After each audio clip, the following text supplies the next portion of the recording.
이렇게 떠나는 자의 기자회견을 이렇게 많이 좋아하셔가지고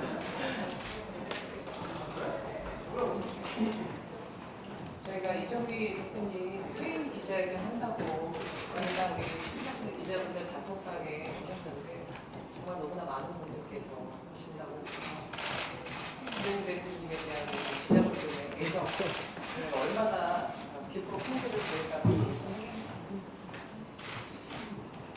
유명한 시간이 사실 짧은 시간이 아닌데 오늘 이정비 대표님 퇴임 기자회견하고 사연을 만나보니까 2년이라는 시간이 너무나 소중하다 그런 생각이 들었고요. 오늘 이정비 대표님 퇴임 기자회견은 일본일답 통해서도 많은 말씀을 하시겠지만 이정비 대표님 퇴임 기자회견을 이렇게 사연을 맡아서 생각해보니까 원내 국회에 있는 정당 중에서 이정비 대표님이 2년 동안 정의당을 진두지휘했던 이 기간에 정의당만이 유일하게 성장하는 정당이었습니다. 물론 지금도 유일하게 성장하는 정당이고요. 특히나 이제 양적으로 질적으로 정당 이정효가 국민들에게 넓고 깊게 굉장히 좀 자리매김했던 것 같고요. 정말 갑자기 제가 기분이 울컥해지는데 하여튼 정말 너무나 많이 관심 가져주시고 특히 저희 또 기자분들께서 늘 응원을 아끼지 않아주셔서 정말 진심으로 감사드립니다. 기자회견에서도 말씀하시겠지만 이정미 대표님이 2000년부터 시작된 진보정당 역사 속에서 최초의 타이틀을 굉장히 많이 갖고 계신 것 같습니다. 그때 2년 동안 정말 처음으로 만들었던 이 최초의 기록들이 앞으로 다음에 그 이후에도 계속 좀 이어져 나갈 수 있도록 해야 될 것 같고요. 특히 퇴임 기자회견 현수막이겠지만 2020년 제1야당 진보정치 미래를 위해 더욱 전진하실 겁니다. 그래서 오늘 많은 분들 오셨는데 제가 사설이 너무 좀 길었습니다. 네, 그러면 정의당 이정미 대표님 퇴임 기자회견을 지금부터 시작하겠습니다. 오늘 기자회견은요. 이정미 대표님 인사 말씀 먼저 듣고 그리고 오늘 함께하고 계신 분들, 기자분들 1분 일단 순서로 진행하겠습니다. 우선 이정미 대표님 인사 말씀 전에 함께하신 분들 소개드리겠습니다. 2년 동안 이정미호의 든든한 좌우를 맡아주신 분들입니다. 우리 신장식 사무총장님 오늘 함께해 주셨습니다. 네, 그리고 김영신 정책위원장님 함께해 주셨습니다. 네, 그럼 이정미 대표님 인사 말씀 듣겠습니다.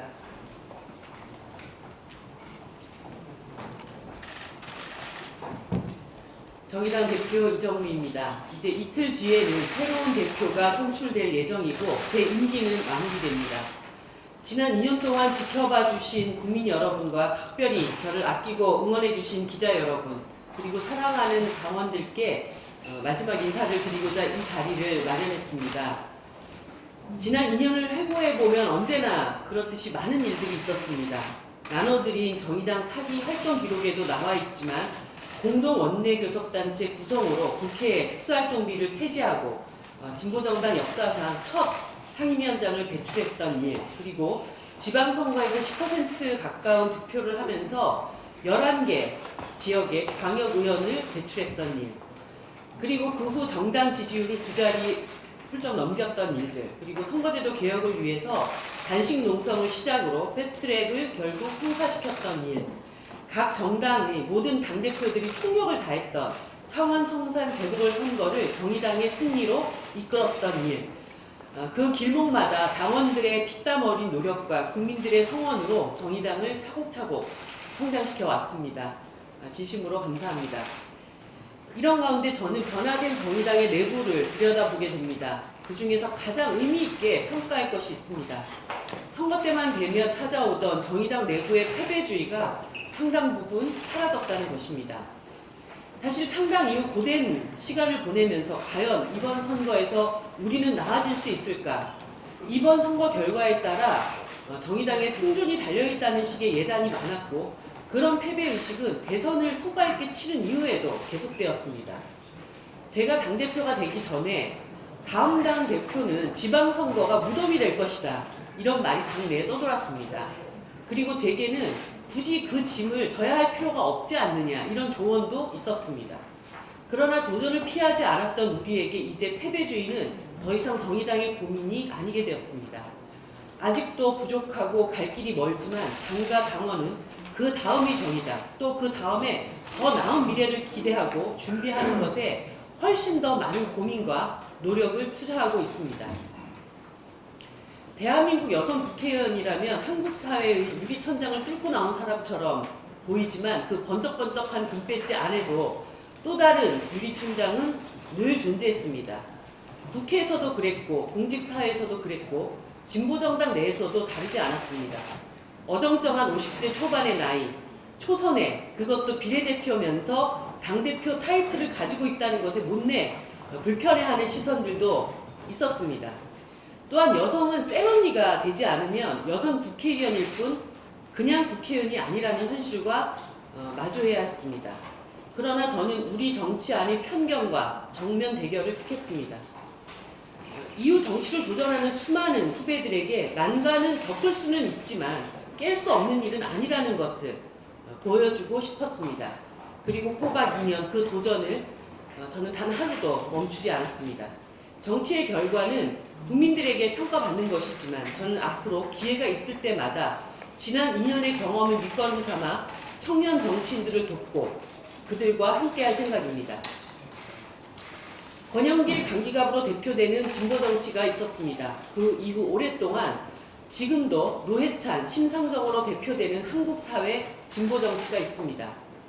그러던 와중에 노회찬 대표가 황망히 우리 곁을 떠났습니다. 노회찬이 없었으면 이 심상정도 없었다고 울먹이던 심상정 의원의 조사를 들으며 늘 강한 것처럼 보였지만 이제 나밖에 없다는 외로움과 서러움, 두려움이 그에게는 왜 없었겠는가 생각했습니다. 저는 아직 가야 할 길이 먼 정치인입니다. 어쩌면 호련히 사라져갈 수밖에 없었던 진보정당의 비례의원들과 아직까지는 같은 처지일 뿐입니다. 그럼에도 이렇게 말하고 싶습니다. 심상정 곁에 이제 노회찬은 없지만 그의 뒤에 이정미도 있고 이정미보다 더 훌륭하게 칼을 다듬어온 저력 있는 당의 인재들이 든든히 버티고 있다는 것을 5만 당원을 믿고 든든히 앞으로 걸어가라고. 제 임기 동안 저의 가장 든든한 선배 정치인이었고 대한민국 사회가 가장 절실히 필요로 했던 정치인 노회찬 대표님이 우리 곁을 떠났습니다. 감당할 수 없는 일을 마주하고 솔직히 많이 힘들고 외로웠습니다. 회의장을 들어서는 일도 사진을 보는 일도 당의 기쁨과 승리 앞에서 그를 지켜주지 못한 죄책감이 제 마음을 짓눌렀습니다. 그러나 저는 물론 정의당의 모든 당원들은 노회찬이 남겨준 6411번 정신, 그 정신 그대로를 안고 앞으로의 길을 걸어갈 것입니다. 내년 총선을 지나 정의당이 10살을 맞이하는 2022년 지방선거와 대선에서 당은 당당히 앞으로 나아가라던 그 말씀 위에 당을 우뚝 세울 것입니다. 정의당이 다음 총선에서 제1야당이 되겠다는 포부를 밝혔을 때 여기 계신 기자분들은 물론 국민들도 손에 잡히는 현실로 생각하지 않으셨습니다. 하지만 자유한국당을 밀어내고 민주당과 정의당이 진짜 경쟁을 하는 상상을 드렸을 때 많은 공감을 해주셨습니다. 저는 그런 의미에서 정치 발전의 중심에는 정의당이 있을 수밖에 없다는 자신감으로 당을 이끌어 왔습니다. 정의당은 성장판이 닫히지 않은 가능성의 정당입니다. 이제 평당원으로 돌아가 당의 성장을 위해 계속 뛸 것입니다. 어제 국회연설에서 말씀드린 바와 같이 반드시 2020년 원내 교섭단체가 되어 돌아오겠습니다. 저 역시 당의 총선 승리와 진보 정치의 미래를 위해 지역에서 반드시 승리해서 돌아오겠습니다. 그것이 당이 저에게 부여한 소임이자 성취해야 할 다음의 목표입니다. 그동안 많은 관심과 애정을 보여주신 국민 여러분들과 기자 여러분들께 진심으로 감사드립니다. 제가 일어서서 큰 절을 한번 드리겠습니다. 진심으로 감사합니다. 네, 이정미 대표님 인사 말씀이었습니다. 이제 1분 1답 시간 갖도록 하겠습니다. 2년 동안 다 보여드려서 궁금하신 거 없을 수도. 제가 오늘 다과를 준비했습니다. 제가 매번 기자님들을 초청할 때마다 다과를 준비했던 거 아시죠? 제가 마지막 다과를 준비했으니까 꼭 챙겨와 주십시오. 네, 질문하실 우리 기자분 안 계십니까? 그 퇴임 후에는 와인 중입니다. 퇴임 후에는 그거를 이제 당 내에서 당직을 좀 만들어서 활동을 할 계획이 있습니다. 아직 당대표가 선출되지 않았고 당의 구상에 대해서는 새로운 차기 지도부가 하는 것입니다. 그리고 그 새로운 지도부의 구상에 제가 적극적으로 협력하는 것, 정의당의 국회의원으로서 또 성실하고 열심히 일해온 정의당의 평당원으로서 여러 가지 협력할 것들은 최선을 다할 거라고 생각합니다.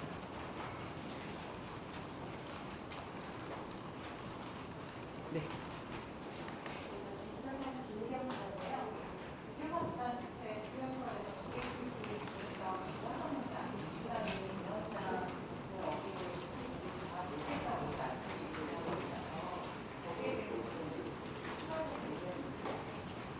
어제 말씀드렸던 것처럼 정개특위를 제대로 굴려야 정개특위, 사개특위, 공수처와 선거제개혁 두 마리 토끼를 다 잡을 수 있습니다.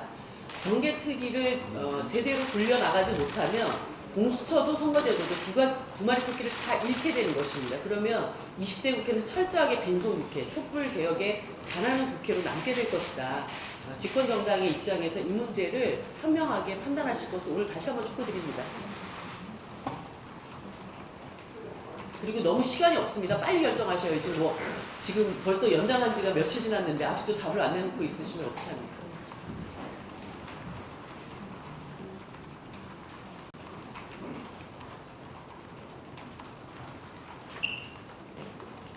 우선 선거 준비를 잘 진행 당선 가능성 당선 가능성 100%로. 네. 이 선거는 절대 제가 져서는 안 되는 선거입니다. 아까 말씀드렸다시피 심상정 노회찬으로 대표되어 왔던 진보 정치가 재선 국회의원을 반드시 만들어야 지속 가능성, 확장 가능성을 저는 가질 수 있다고 생각을 합니다. 그리고 저는 창원 성산 선거를 이끌어본 경험이 있습니다. 그때 창원에 내려갈 때 이 선거는 절대로 져서도 질 수도 없는 선거라는 각오를 갖고 뛰었고 또 그 결과를 만들어냈습니다. 그와 같은 마음으로 인천 연수구 을에서 열심히 뛰고 있고 꼭 승리의 기쁨을 안겨다 드리겠습니다.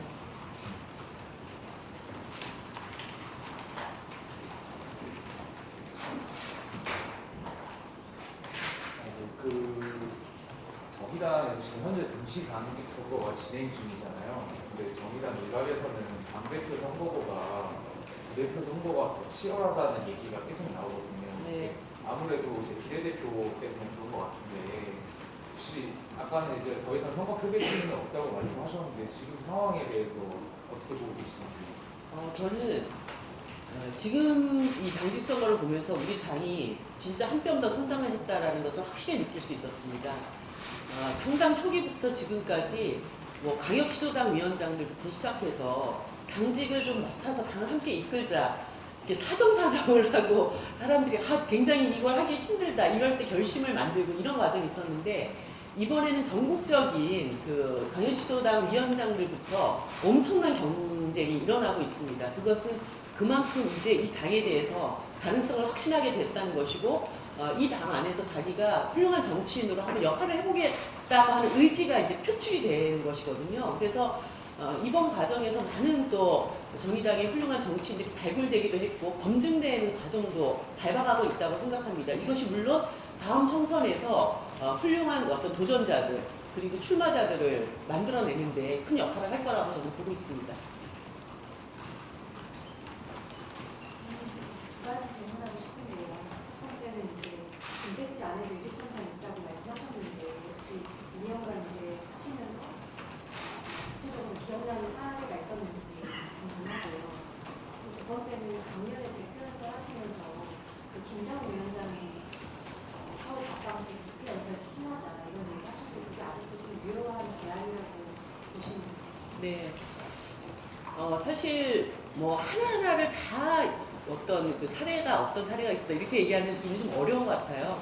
분위기, 뉘앙스라는 게 있지 않습니까? 그리고 아마 기자분들도 처음에 이정미 당대표가 어떤 사람인가 이렇게 보실 때 이런 사람이 당대표가 됐어? 이런 생각들도 많이 하셨을 겁니다. 그 모든 것들을 포괄해서 제가 그런 말씀을 드린 것이고요. 하지만 어떻게 보면 인연을 꼽아 그런 어떤 눈에 보이지 않는 편견을 뚫고 여기까지 왔던 것도 대한민국 정치사의 좀 중요한 도전 중에 하나로 평가를 받고 싶다는 말씀을 드립니다. 그리고 그 김정은 국무위원장 답방시의 국회 연설은 너무나 아직까지 유효한 제안이고, 사실 어저께 대표 연설에서 한반도 평화 문제라든가 그의 여러 가지 민생 문제들을 말씀을 드리고 싶은 건 많았지만 제가 이제 임기 말에 대한민국 정치에 꼭 던져야 할 이야기를 중심으로 추리다 보니까 그 부분은 좀 빠졌습니다. 하지만 남북 관계가 정말 이전에 상상할 수 없는 수준으로 지금 나아가고 있고, 그것을 단순히 그 행정부뿐만 아니라 국회가 입법으로 든든하게 그것을 뒷받침해야 된다고 볼 때 국무위원장 답방의 국회 연설이라고 하는 것은 굉장히 중요한 이벤트가 될 것이라고 저는 보고 있습니다.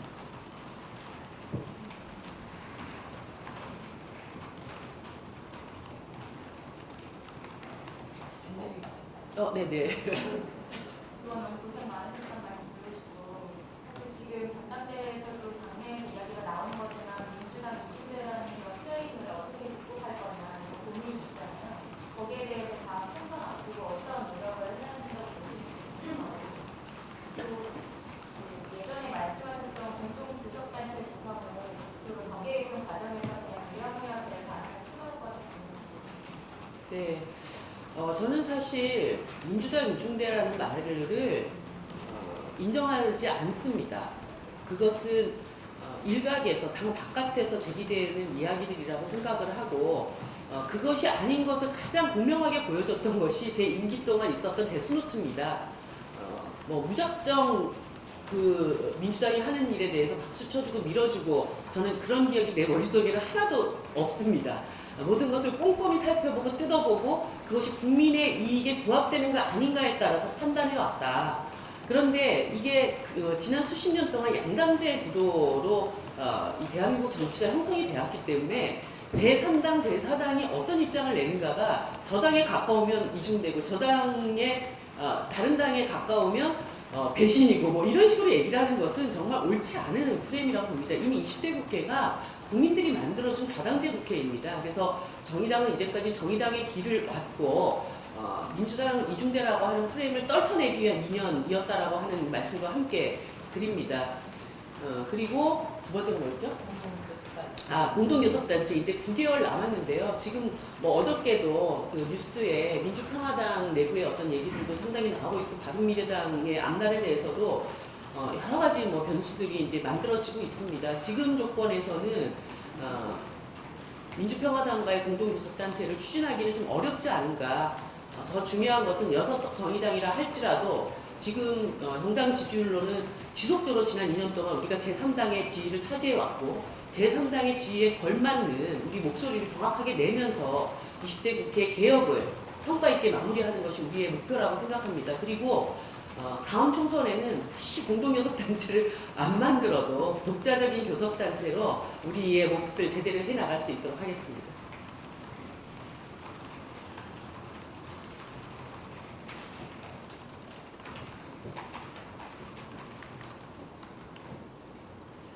된 것 같은데 이 정도 할까요?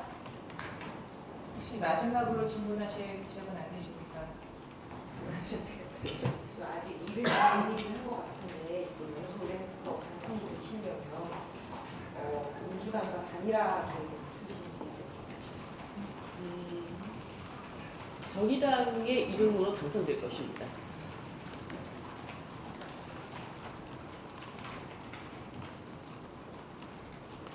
예, 질문이 더 없은 것 같습니다. 이제 이정미 대표님 퇴임 기자간담회 이제 마무리해야 될 텐데요. 끝으로 마무리 말씀 부탁드립니다. 네, 뭐 다른 감사 인사는 다 드렸고, 특히나 우리 기자님들 너무 감사드립니다. 사실 6석 작은 정당 정의당의 목소리에 귀 기울여주고 그것이 의미 있다고 생각할 때 굉장히 좋은 기사로 정의당의 목소리를 대변해 주셔서 진짜 여러분들에 대한 고마움은 제가 평생 잊지 않고 그리고 송도에 놀러 오세요. 맛있는 거 사드릴게요. 감사합니다. 네. 네, 박수 치면 좀 크게 치겠습니다.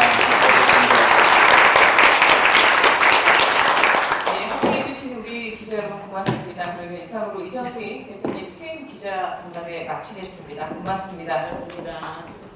그리고 오늘 저기 정리공학 컵케이크 마련되어 있습니다. 우리는 함께하신 분들 하나씩 가져가시고요. 고맙습니다.